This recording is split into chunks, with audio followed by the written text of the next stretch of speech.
Shalom Bapak Ibu Saudara-saudari yang terkasih, bertemu lagi dengan EBS Exegetical Bible Study.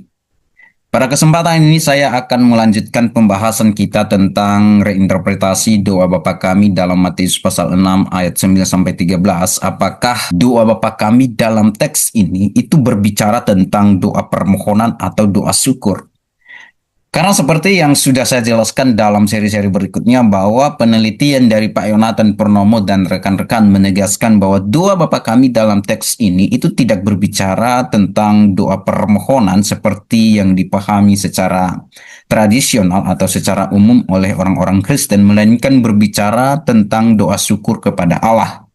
Oleh sebab itu, pembahasan saya tentang topik ini akan memberikan review sekaligus jawaban akademis terhadap penelitian mereka tersebut dan juga bertujuan untuk menguji apakah penelitian mereka ini dapat dipertanggungjawabkan secara ilmiah atau secara biblikal atau tidak. Nah, dalam seri ini saya akan fokus membahas makna aorist subjungtif kata kerja esenenkes yang diterjemahkan dalam bahasa Indonesia membawa dalam Matius pasal 6 ayat 13. Nah, sebelum saya masuk ke dalam materi, saya perlu menyampaikan hal-hal apa saja yang telah saya bahas dalam seri pertama sampai seri yang ketiga, yakni saya telah membahas dari pendahuluan sampai pada bagian yang ketiga ini, perbandingan makna aorist dalam Yohanes 3:16, dan saya telah menjelaskannya dalam seri pertama, seri kedua, dan seri ketiga. Jadi Bapak Ibu bisa menonton penjelasan saya tentang poin-poin ini di seri pertama, seri kedua, dan seri ketiga. Nah, dalam seri yang keempat ini saya akan fokus menjelaskan makna tense aorist subjungtif kata kerja esenenkes dalam Matius pasal 6 ayat 13. Sementara poin-poin yang lain ini saya akan bahas dalam seri-seri berikutnya nantinya. Nah, sekarang kita sudah sampai di bagian yang ketiga, yakni jawaban akademis terhadap artikel Pak Yonatan Purnomo dan rekan-rekan. Dan di dalamnya di poin yang keempat, kita sekarang akan membahas makna aorist subjungtif kata kerja esenenkes yang diartikan membawa dalam Matius pasal 6 ayat 13. Nah, ini adalah teks doa Bapa kami Bapak Ibu dalam Matius pasal 6 ayat 9-13, dan saya terlebih dahulu membacakannya kepada kita yang berbunyi demikian. Bapa kami yang di surga, dikuduskanlah namamu, datanglah kerajaanmu, jadilah kehendakmu di bumi seperti di surga. Berikanlah kami pada hari ini makanan kami yang secukupnya, dan ampunilah kami akan kesalahan kami, seperti kami juga mengampuni orang yang bersalah kepada kami. Dan janganlah membawa kami ke dalam pencobaan, tetapi lepaskanlah kami daripada yang jahat, karena Engkaulah yang mempunyai kerajaan dan kuasa dan kemuliaan sampai selama-lamanya. Amin. Nah, sekali lagi Bapak Ibu, dalam seri yang keempat ini kita akan fokus membahas kata kerja membawa ini, esenenkes. Nah, sekarang kita akan melihat terlebih dahulu bagaimana teori atau pandangan dari Pak Yonatan Purnomo dan rekan-rekan tentang kata kerja subjungtif aorist, esenenkes dalam Matius pasal 6 ayat 13. Nah, Bapak Ibu kalau membaca artikel mereka di halaman yang ke-6, di sana mereka mencatat demikian. Kami esenenkes hemas eis peirasmon, yang diterjemahkan dan engkau tidak telah membawa kami ke dalam pencobaan.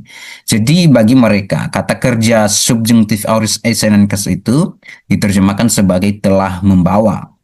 Kemudian mereka menyimpulkan demikian Bapak Ibu, berdasarkan struktur gramatikal Yunani dari kata kerja yang digunakan, keempat permohonan yang terakhir dalam doa Bapa kami semuanya menggunakan atau memakai bentuk aorist, yaitu yang pertama kata kerja dos artinya memberikan, kemudian yang kedua kata kerja apes artinya mengampuni, yang ketiga kata kerja esenenkes dalam frasa me esenenkes artinya membawa atau memimpin, dan yang keempat kata kerja rusai artinya melepaskan. Nah, keempat bentuk tersebut yaitu kata kerja dos, apes, esenenkes, dan rusai ini menunjukkan bahwa semua tindakan yang digambarkan oleh kata kerja itu telah terjadi secara sempurna di masa lampau, sebagaimana dapat dilihat pada tabel 2. Ini tabelnya Bapak Ibu. Jadi dari sini kita paham bahwa bagi Pak Yonatan Purnomo dan rekan-rekan, kata kerja esenenkes itu merupakan tindakan yang telah terjadi di masa lampau karena menggunakan tense aorist menurut mereka. Lalu mereka melanjutkan, Bapak Ibu, mereka menjelaskan demikian. Hal yang menarik di sini adalah bahwa pada permohonan ketujuh, teks doa Bapa kami menggunakan kata kerja negatif dalam bentuk subjungtif, yakni kata kerja me, isn't, cas. Ada partikel negatif, me, lalu kata kerja subjungtif aorist, isn't, cas. Mereka artikan sebagai engkau tidak telah membawa, yang secara gramatikal menurut mereka memberi pengertian bahwa tindakan yang dimaksud oleh kata kerja subjungtif itu tidak harus nyata, melainkan merupakan kalimat kemungkinan atau probability. Jadi kita perhatikan tabel yang mereka buat ini, kita fokus pada kata kerja. Bagi mereka itu adalah tense-nya aorist, dan aorist itu menurut mereka adalah tense yang menyatakan bahwa tindakan tersebut telah terjadi di masa lampau. Sehingga mereka menerjemahkan isn't cas ini digabung dengan partikel negatif me sebagai had not led, yang artinya tidak telah membawa. Nah, yang pertama kita akan melihat apa makna tense aorist jika digunakan dalam modus subjungtif. Misalnya menurut Robertson dalam buku gramatikal yang dia tulis dalam halaman 824, di sana dengan sangat tegas dia mencatat demikian, tidak ada kala lampau, tidak ada past tense dalam modus subjungtif atau modus pengandaian. Bahkan future subjungtif hanyalah sebuah anomali dalam bahasa Yunani yang sangat akhir. Future optatif hanya muncul dalam kalimat tak langsung dan tidak ditemukan dalam Perjanjian Baru.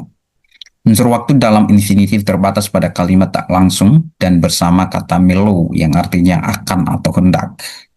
Waktu dalam modus partisip hanya bersifat relatif terhadap kata kerja utama. Dengan demikian, yang diungkapkan oleh kala atau tense dalam modus subjungtif, optatif, infinitif, partisip adalah jenis tindakan, bukan waktu tindakan. Jadi menurut Robertson, tense atau kala dalam modus subjungtif, optatif, infinitif, partisip ini itu tidak bicara tentang waktu tindakan, tapi bicara tentang jenis tindakan. Lalu kalau kita lihat menurut William Demans dalam buku gramatikal yang dia tulis dalam halaman 354, di sana juga dia mencatat demikian, sebuah kata kerja dalam bahasa Yunani hanya memiliki makna waktu yang absolut di dalam modus indikatif. Artinya, waktu tindakan itu hanya berlaku bagi modus indikatif. Bagi modus non-indikatif, seperti modus subjungtif, imperatif, dan optatif, itu tidak berbicara tentang waktu tindakan. Lalu dia melanjutkan, sedangkan kata kerja dalam modus subjungtif hanya memiliki makna aspek. Jadi, tense atau kala dalam modus subjungtif itu hanya memiliki makna, yaitu aspek, bicara tentang aspek, bukan tentang waktu tindakan. Hal ini sama dengan fungsi partisip. Nah, menarik, kalau kita membaca bukunya Mons, di sana dia juga membagi dua aspek dari modus subjungtif. Yang pertama adalah aspek subjungtif imperfektif. Nah, aspek dari subjungtif imperfektif ini dibangun dari subjungtif present. Dan fungsinya apa? Fungsinya adalah menunjukkan suatu tindakan yang berkesinambungan atau terus dilakukan. Kemudian yang kedua adalah aspek subjungtif perfektif. Nah, subjungtif perfektif ini dibangun dari subjungtif aorist. Dan fungsinya untuk menunjukkan suatu tindakan yang tidak terdefinisi atau tak tentu atau puntiliar. Nah, sekarang kita lihat menurut James Allen Hewitt di dalam buku gramatikalnya yang kemudian direvisi dan diperluas oleh C. Michael Robbins dan Stephen R. Johnson dalam halaman 205. Di sana mereka mencatat demikian, modus subjungtif memiliki dua kala atau dua tense yang perlu diperhatikan oleh mahasiswa tingkat awal. Kala yang pertama adalah present, kala yang kedua adalah aorist.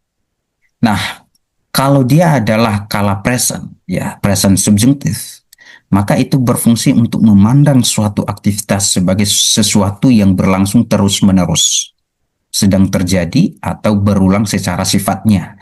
Nah, ini sama dengan subjungtif imperfektif, seperti yang disebut oleh Mons.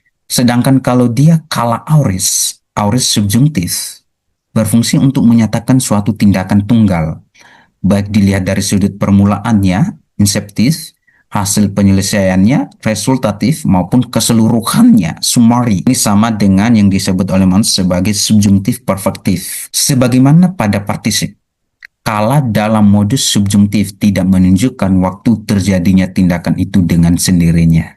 Jadi ini dengan tegas Hewitt mencatat bahwa kala atau tense dalam modus subjuntif itu tidak bicara tentang waktu terjadinya tindakan itu. Apakah tindakan itu terjadi di masa lampau, atau di masa sekarang, atau di masa yang akan datang. Tetapi tense dalam modus subjuntif itu bicara tentang jenis tindakan. Tetapi mengikuti waktu tindakan yang ditentukan oleh konteks tempat yang muncul. Oleh karena itu tujuan seorang penerjemah adalah menyampaikan jenis tindakan.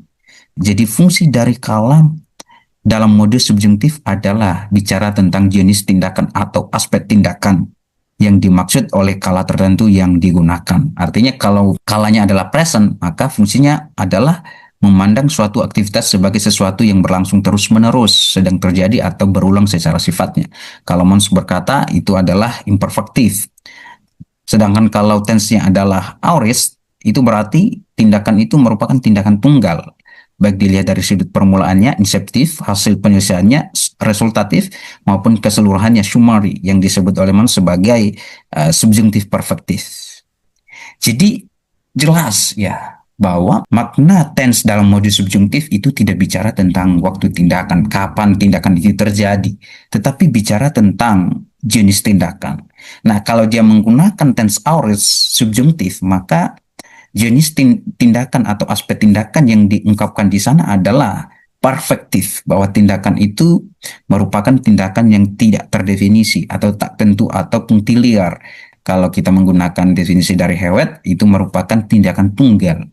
Jadi sekali lagi, ini tidak bicara tentang waktu tindakan seperti yang diklaim oleh Pak Yonatan Purnomo dan rekan-rekan. Ya, sekarang yang kedua adalah kita akan melakukan analisis morfik atau bentuk kata kerja Eisen dan Cass itu sendiri dalam Matius pasal 6 ayat 13. Kita masih menggunakan definisi dari James Allen Hewitt ya. Dalam halaman 206 dia mencatat demikian. 3 perbedaan penting antara modus subjuntif dari modus indikatif. Ya, saya hanya mencatat salah satunya di sini. Salah satunya adalah tidak ada augment dalam subjuntif untuk waktu lampau. Artinya begini, kalau itu adalah modus subjuntif, maka kata kerjanya tidak memiliki augment. Nah, apa itu augment? Nanti saya akan jelaskan dalam slide berikutnya. Lalu Robertson dalam bukunya yang sama juga, dia mencatat begini. Waktu lampau hanya dapat dinyatakan dengan jelas melalui augment. Artinya kalau tindakan atau kata kerja itu merupakan kata kerja yang terjadi di masa lampau, maka itu harus ada augmentnya untuk menunjukkan bahwa tindakan itu telah terjadi di masa lampau. Kemungkinan asalnya dari sebuah adverbia. Nah, sekarang kita akan melihat apa itu augment. Kita akan menggunakan definisi dari William Demons dalam bukunya di halaman 221 dan 317. Di sana dia menjelaskan bahwa augment adalah pemanjangan pada awal kata kerja. Augment digunakan dalam modus indikatif untuk menunjukkan waktu lampau. Lebih spesifik lagi, augment menunjukkan waktu lampau yang bersifat absolut. Jadi dari definisi William Demons ini, ada 3 unsur dari augment. Yang pertama adalah ada pemanjangan pada awal kata kerja. Yang kedua itu hanya digunakan dalam modus indikatif. Yang ketiga itu berfungsi untuk menunjukkan bahwa tindakan tersebut telah terjadi di masa lampau. Dengan demikian kita bisa mendefinisikan ulang augment ini secara sederhana, yakni augment adalah tambahan suku kata atau huruf di awal kata kerja untuk menandai kata kerja itu telah terjadi di masa lampau atau past tense dan hanya digunakan dalam modus indikatif. Nah, ada 2 jenis augment. Yang pertama adalah augment silabis. Nah, augment silabis ini ya, jika kata kerja dimulai dengan konsonan, maka ditambahkan huruf E. Misalnya kata kerja lu, indikatif present orang pertama tunggal, yang artinya saya melepaskan. Kalau kita membentuk kata lu ini menjadi indikatif aorist orang pertama tunggal, menjadi tindakan yang telah terjadi di masa lampau, maka kita harus melihat kata lu ini diawali dengan huruf konsonan atau huruf vokal. Ternyata diawali dengan huruf konsonan. Oleh sebab itu harus ditambahkan augmen silabis ya, yakni e pendek. Jadi menjadi elu. Sementara akhiran sa ini itu adalah akhiran dari indikatif aorist orang pertama tunggal. Sehingga menjadi elus lusa, yang artinya saya telah melepaskan. Nah, augmen e di sini menunjukkan bahwa tindakan elusa ini telah terjadi di masa lampau. Kemudian yang kedua adalah augmen temporal. Augmen temporal adalah jika kata kerja dimulai dengan vokal, maka vokalnya dipanjangkan menjadi e panjang. Misalnya kata kerja aku. Ini adalah indikatif present orang pertama tunggal, ya, yang artinya saya mendengarkan. Kalau kita bentuk kata kerja aku ini menjadi indikatif aorist orang pertama tunggal, maka kita harus menambahkan augmen. Tapi persoalannya augmen apa? Apakah augmen silabis atau augmen temporal? Kita perhatikan kata kerjanya diawali dengan vokal. Oleh sebab itu lebih tepat menggunakan augmen temporal, ya, yakni e panjang. Ya. Jadi menjadi e dan huruf vokal awalnya ini dihilangkan karena sudah diganti menjadi augmen e panjang e kousa, dan sa ini adalah sekali lagi akhiran dari indikatif aorist orang pertama tunggal sehingga menjadi e kousa. E kousa artinya saya telah mendengarkan. Augmen e panjang di sini menunjukkan bahwa kata kerja ekosa ini telah terjadi di masa lampau. Nah, sekarang kita akan melakukan analisis morfe atau bentuk kata kerja present and case dalam Matius pasal 6 ayat 13. Nah, kita akan membentuk kata kerja present and case ini menjadi indikatif aorist orang kedua tunggal. Nah, perhatikan Bapak Ibu, kata dasar indikatif present orang pertama tunggalnya adalah pero. Artinya saya membawa. Nah, menarik, kata pero ini sendiri memiliki kata dasar khusus untuk aoristnya yang disebut sebagai superlative aorist, yakni enek. Nah, kalau kata dasar enek ini kita bentuk menjadi indikatif aorist orang kedua tunggal menjadi tindakan yang telah terjadi di masa lampau, maka kita harus menambahkan augmen. Apakah itu augmen silabis atau augmen temporal? Kita perhatikan kata kerjanya. Kata kerjanya enek itu diawali dengan huruf vokal. Oleh sebab itu harus digantikan menjadi augmen temporal e panjang yang menjadi enek. Nah, jangan lupa bahwa kata kerja present and case ini itu merupakan gabungan dari prefix "ais", ya, preposisi di depan kata dasar "ais" yang artinya masuk atau ke dalam. Oleh sebab itu menjadi "ais se nek". Nah, akhiran as ini adalah akhiran dari indikatif aorist orang kedua tunggal. Jadi bentuk akhirnya adalah eisenekas, artinya engkau telah membawa ke dalam. Nah, sekali lagi augmen e panjang di sini itu menunjukkan bahwa kata kerja eisenekas ini merupakan tindakan yang telah terjadi di masa lampau. Nah, bagaimana kalau bentuknya adalah subjungtif aorist orang kedua tunggal seperti yang terjadi dalam kata kerja eisenekas dalam Matius 6 ayat 13. Kita perhatikan baik-baik. Eisenekas terdiri dari yang pertama prefix eis, kemudian kata kerja dasar enek. Ya, enek. Perhatikan kata dasarnya enek. Tidak ada perubahan vokal awalnya ini. Ya, tidak ada perubahan atau tidak ada augmen e panjangnya seperti dalam indikatif aorist orang kedua tunggal ini menjadi e panjang, tidak ada. Lalu akhiran s ini adalah akhiran dari subjungtif aorist orang kedua tunggal, ya, menjadi eisenekas. Jadi kata kerja eisenekas ini bukan tindakan yang telah terjadi di masa lampau karena dia bukan indikatif aorist orang kedua tunggal dan tidak memiliki augmen e panjang yang menunjukkan bahwa tindakan ini telah terjadi di masa lampau. Jadi dari segi morfenya bukan indikatif aorist orang kedua tunggal, di mana dalam indikatif aorist orang kedua tunggal itu harus ada augmen, dan augmen ini untuk menunjukkan bahwa tindakan itu telah terjadi di masa lampau. Sementara dalam subjungtif aorist tidak ada augmen itu. Dengan demikian, kata kerja eisenekas bukanlah tindakan yang telah terjadi di masa lampau. Karena kita harus perhatikan lagi, seperti yang dikatakan oleh James Allen Hewitt, bahwa augmen itu tidak digunakan dalam modus subjungtif. Karena tense dalam modus subjungtif itu tidak bicara tentang waktu tindakan, tapi jenis tindakan atau aspek tindakan. Jadi saya rasa Pak Yonatan Purnomo dan rekan-rekan tidak melakukan analisis morfe sedalam ini. Sehingga mereka dengan gegabah menafsirkan bahwa auris dalam kata kerja subjungtif auris SNN case itu menunjukkan bahwa tindakan itu telah terjadi di masa lampau.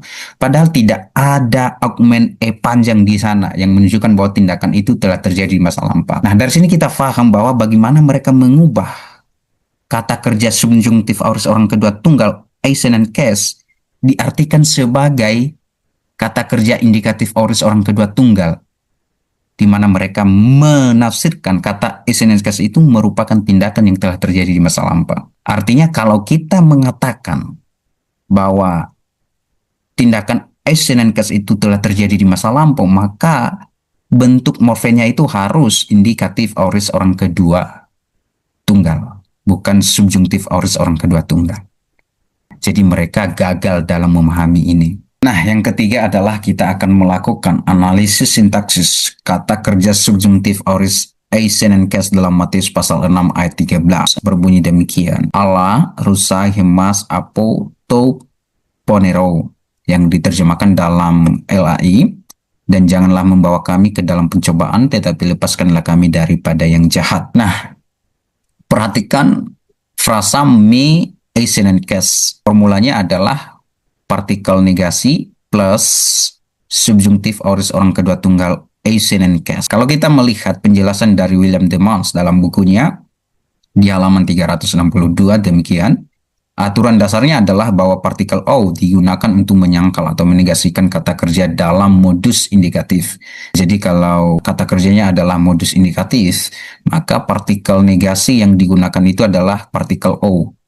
Sedangkan partikel me digunakan untuk menyangkal segala bentuk modus lainnya termasuk subjungtif. Makanya kita melihat mengapa yang digunakan dalam modus subjungtif ini, kata kerja SNN case ini adalah partikel me. Karena partikel O itu digunakan dalam modus indikatif, partikel me itu digunakan dalam modus lainnya seperti subjungtif. Formula lainnya adalah partikel O me, gabungan dari partikel O dan me plus subjungtif auris, di mana negasi ome merupakan bentuk penyangkalan yang sangat kuat. Artinya kalau menggunakan partikel ome ini, itu menunjukkan bahwa negasi ini negasi yang sangat kuat, ya, bahkan lebih kuat daripada sekedar menggunakan o saja. Nah, sekarang kita melihat penjelasan dari Daniel B. Wallace dalam bukunya di halaman 469.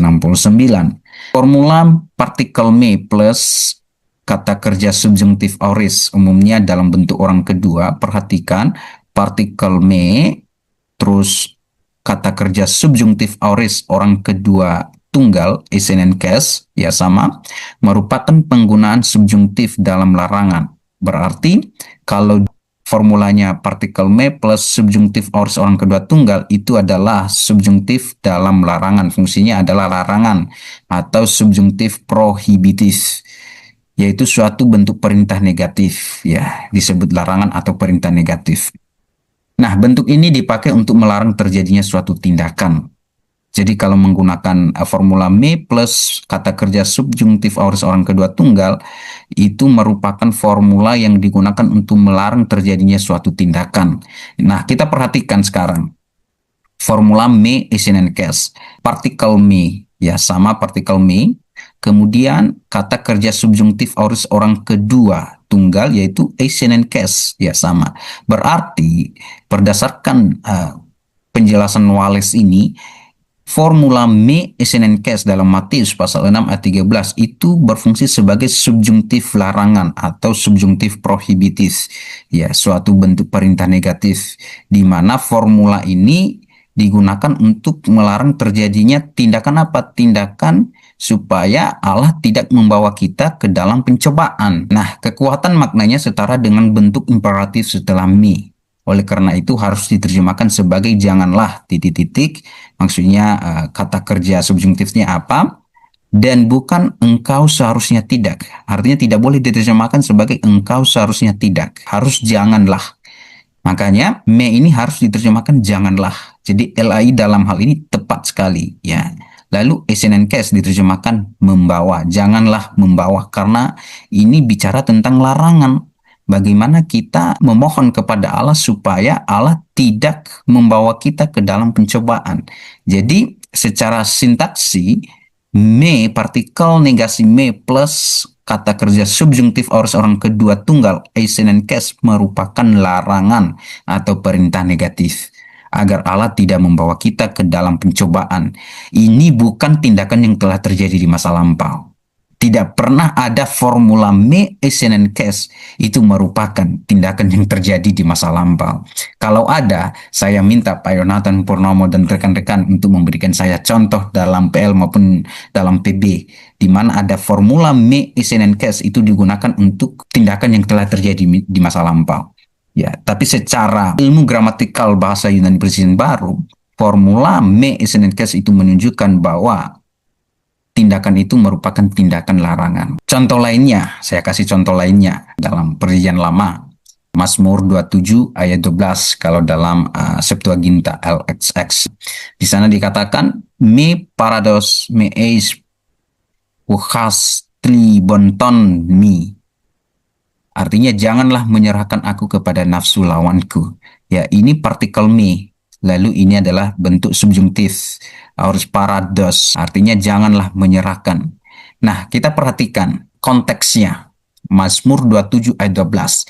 Dari ayat 7 sampai ayat 12. Kalau perhatikan ayat 7, di sana dikatakan, dengarlah Tuhan seruan yang kusampaikan.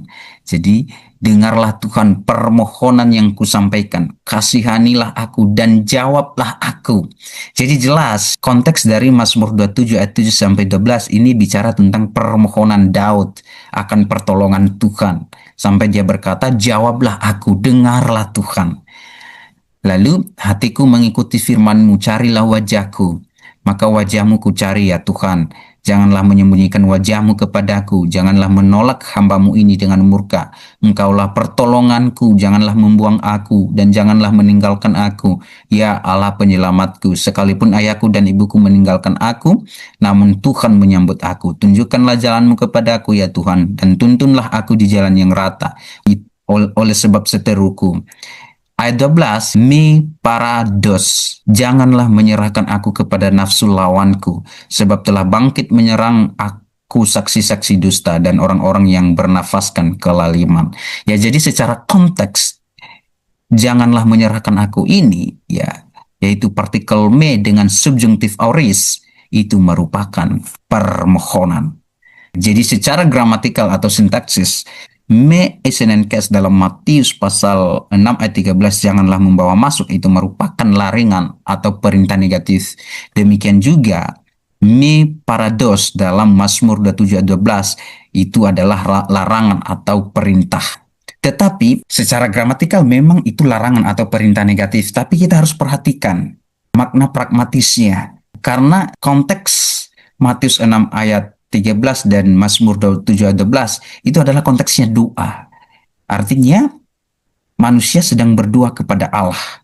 Oleh sebab itu kita harus memperhatikan makna pragmatisnya. Apa itu makna pragmatis? Yaitu bagaimana suatu bentuk bahasa dipakai dalam konteks penggunaan untuk mencapai tujuan komunikatif tertentu. Misalnya kita harus lihat siapa yang berbicara, lalu kepada siapa dia berbicara, lalu dalam situasi apa. Ya, nah kalau kita perhatikan yang berbicara dalam kedua konteks ini, Matius 6 ayat 13, Mazmur 27 ayat 12 adalah manusia. Lawan bicaranya siapa? Allah. Mereka berbicara kepada Allah. Daud berbicara kepada Allah. Dalam doa Bapa kami, kita murid-murid berbicara kepada Allah. Lalu situasinya apa? Doa, bukan perintah. Jadi secara gramatikal larangan itu dalam makna pragmatisnya berubah fungsi menjadi permohonan yang sopan. Janganlah engkau membawa kami ke dalam pencobaan. Itu makna dari kalimat me SNNKS hemas eis peirasmon. Jadi secara sintaksi gramatikal itu larangan, perintah negatif. Tapi secara pragmatis maknanya adalah lebih tegas lagi permohonan. Karena konteksnya apa? Doa, bukan perintah. Kemudian kita sedang berbicara kepada Allah yang lebih tinggi daripada kita.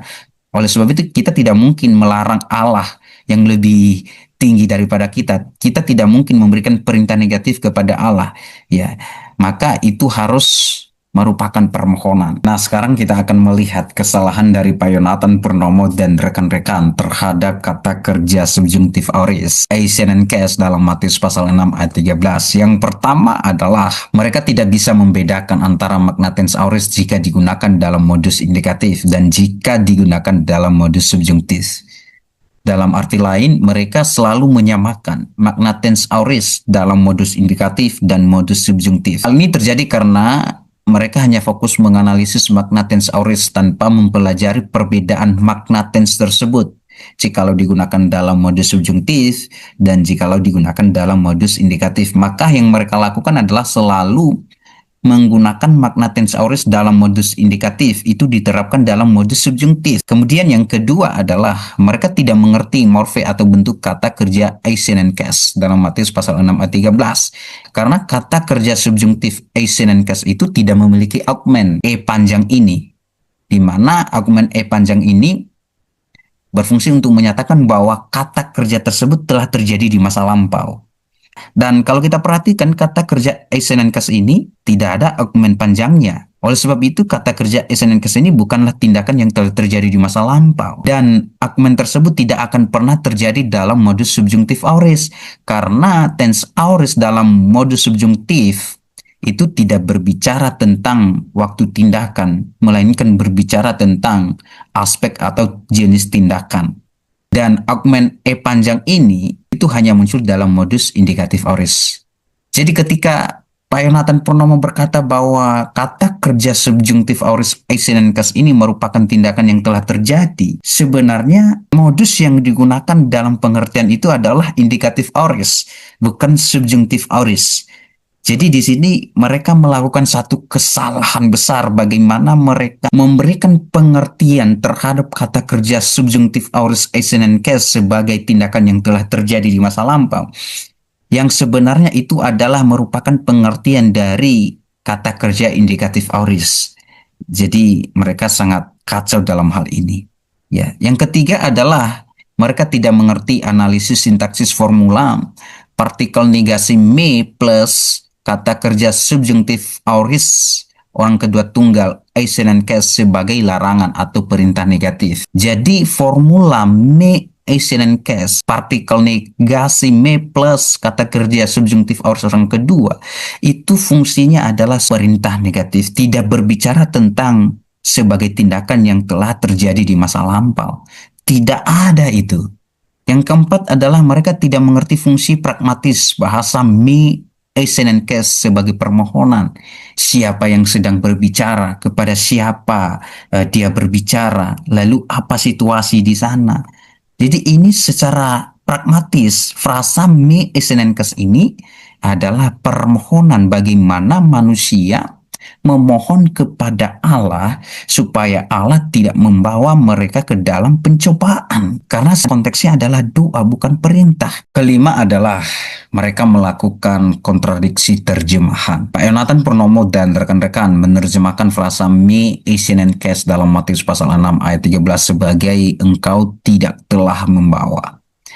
Kalau kita perhatikan tabel yang mereka buat, ya, ada frasa may Asian and case di sana, mereka terjemahkan had not led, tidak telah membawa, atau engkau tidak telah membawa. Nah, formula partikel negasi me plus kata kerja subjungtif aorist orang kedua tunggal Asian and case itu tidak pernah, bahkan tidak bisa diartikan sebagai engkau tidak telah membawa seperti yang mereka lakukan ini. Mengapa? Karena formula partikel negasi me plus kata kerja subjungtif aorist orang kedua tunggal Asian and case itu konteksnya adalah doa. Maka makna pragmatisnya seperti yang sudah saya jelaskan, ini bicara tentang permintaan atau permohonan agar sesuatu itu tidak terjadi. Jadi kita sedang memohon, meminta kepada Allah agar tindakan Asian and case ini tidak terjadi pada kita, agar Allah tidak membawa kita ke dalam pencobaan. Nah, kalau kita perhatikan terjemahan yang mereka usulkan adalah engkau tidak telah membawa. terjemahan ini bersifat deskripsi fakta lampau tentang Allah telah tidak membawa kita ke dalam pencobaan. Dan biasanya ini fungsi dari modus indikatif aorist, karena modus indikatif aorist itu menjelaskan apa yang telah terjadi di masa lampau, bukan fungsi dari subjungtif aorist. Jadi dari sini kita paham bagaimana mereka tidak bisa memahami perbedaan antara modus indikatif aorist dengan modus subjungtif aorist. Mereka menafsirkan subjungtif aorist sebagai indikatif aorist. Ya, oleh sebab itu kita bisa menyimpulkan bahwa mereka ini sebenarnya tidak paham analisis gramatikal bahasa Yunani Perjanjian Baru, sehingga mereka melakukan kesalahan seperti ini. Nah, kemudian mereka memahami modus subjungtif sebagai modus kemungkinan, bahwa tindakan itu kemungkinan. Ya, seperti yang mereka jelaskan dalam artikel mereka di halaman yang ke-6.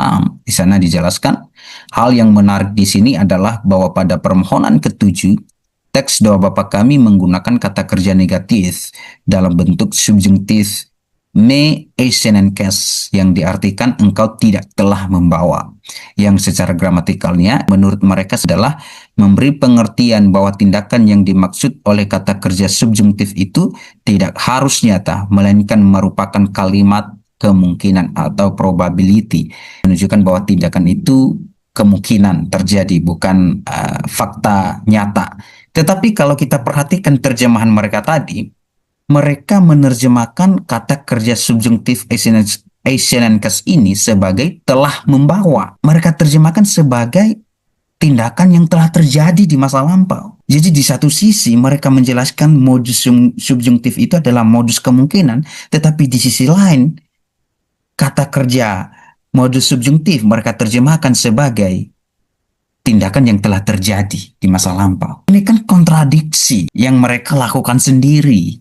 Demikian saja penjelasan saya tentang kata kerja subjungtif aorist esenenkes dalam Matius pasal 6 ayat 13. Saya berharap penjelasan ini bisa menolong Bapak Ibu, memberkati Bapak Ibu, dan jangan lupa untuk mendukung terus EBS dengan cara share, subscribe channel dari EBS ini. Tuhan Yesus memberkati.